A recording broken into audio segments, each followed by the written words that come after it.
Whether it's during a breakup or the silent treatment, which is really a breakup or a discard in disguise, one question that most of us as survivors want to know is, does my narcissist miss me? And what is the narcissist feeling? Are they thinking of me? Do they realize that they have made a mistake of some kind? Will they ever know that they have made a mistake? And we obsess about the question of how he or she feels, as if it would make a difference in the outcome, as if him or her knowing they made a mistake would offset all of those times that they abused and hurt us, and that we would live happily ever after, or we would feel so vindicated that we could move on. So what is the answer to this question? The answer is that a narcissist doesn't really feel much of anything, and that this fact alone must be enough to satisfy our curiosity as survivors.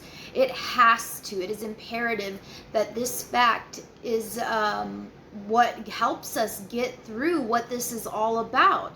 The truth is, if they were able to miss us in the way that we miss them, then they would not be gone.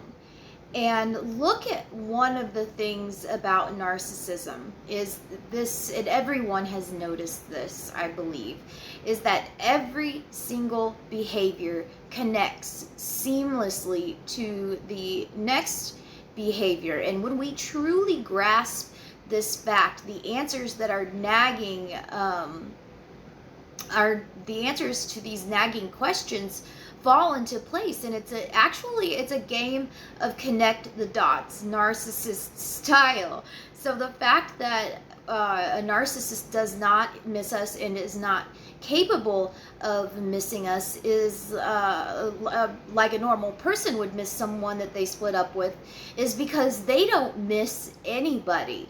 And the reason that they don't miss anybody is because they see every single person that is in their life, regardless of who it is, on the exact same emotional level. And the reason they see everyone on the same emotional level, meaning they don't care about you any more than they care about the new supply, is because that life is completely compartmentalized for the narcissist. The fact that they compartmentalize everything is the reason that they are so good at being narcissists. And what the narcissist says and what the narcissist does are two different things. And actions speak louder than words, and don't ever forget that. Nobody wants to believe that the person that they have spent a really good amount of time with doesn't miss them when they are apart. Even in the most dysfunctional of normal relationships, there are always a time after breakups where both sides, no matter who was at fault, have to adjust to the other person being missing. Narcissists, however, do not need any time to adjust because they've been adjusted all along.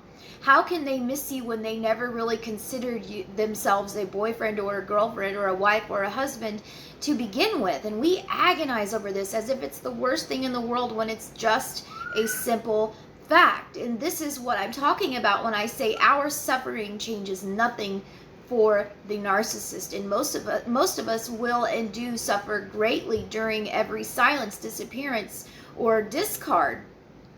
Which is never final intentionally. And while we suffer, we are wondering how they are feeling and what they are doing in life. For the narcissist, it just continues along, just like it's just another day. It has taken me many years to wrap my head around the fact that all of those silent treatments, while I hid under the covers like a scared mouse, what my ex was doing, he was just going about his day, and I simply did not want to believe that. It was over time, it was the only thing, though, that became possible to explain how he could just stroll back into my life days, weeks, and sometimes months later saying, "Hey, babe, how are you? I don't even remember why we broke up, but now I'm back." And how do you respond to that? It's not like I didn't try to set him straight on what happened, because I did. And for that, I'd get the typical narcissistic stare or narcissistic rage and maybe a shrug at best, but I would let it go as time dragged on. And every minute that we ruminate about how the narcissist feels about anything is yet another minute that we are stuck in the narcissistic cycle.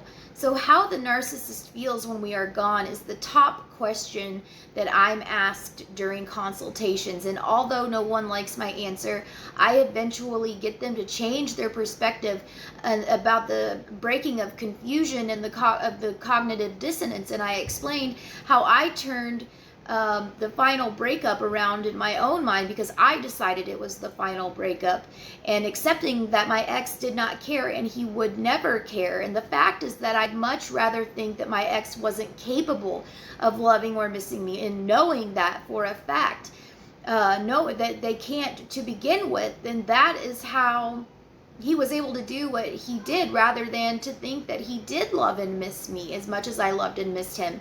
And yet he did all of those horrible things anyway.